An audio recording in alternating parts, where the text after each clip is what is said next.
Hello दोस्तों, नमस्कार, प्रणाम। हमारे यूट्यूब चैनल का स्वागत है। आशा करते हैं आप लोग स्वस्थ और मस्त होंगे, बहुत ही अच्छे होंगे, बहुत ही प्यारे होंगे।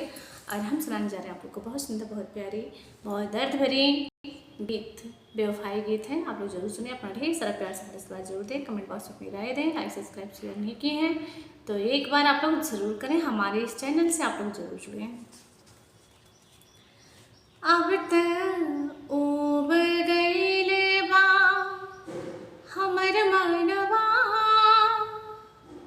अब तक उब गइले बा हमर मनवा, अगोरी तोहरे गदारी से। अब तक उब गइले बा हमर मनवा, अगोरी तोहरे गदारी से। हमरे ही तोहार तू हमार ना भइलू, अबड़े धोखा तो कइलू यारी में। अब तक उब गइले बा हमर मनवा, गोरी तोहारे गदारी से।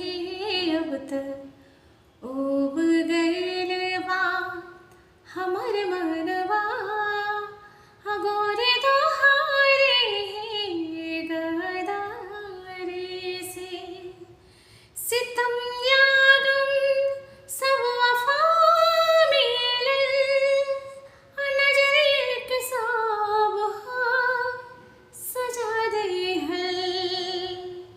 सितम या गम सब वफा मिलल, नजरिए के सब सजा देहल। धड़कन त आह के रह जाला, धड़कन त आह के रह जाला।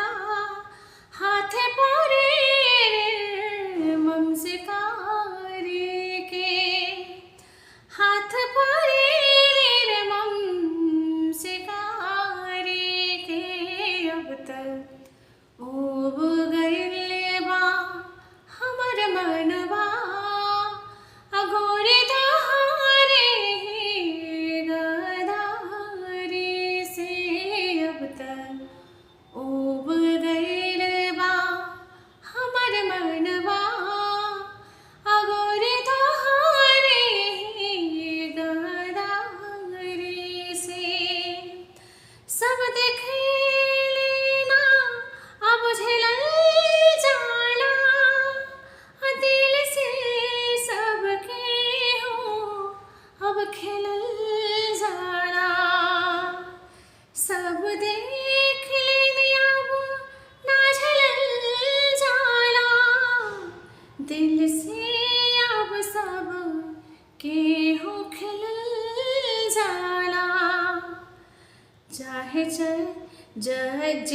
चाहे भी न भूला पैबो, कि जा चाहे के भी तू ना भूला पैबो। ये प्यार के वफादारी के, कि जा चाह के भी ना भूला पैबो। ये प्यार के वफादारी के। अब तक उब गइले बा हमर मनवा, अगोरी तोहारे गदारी से।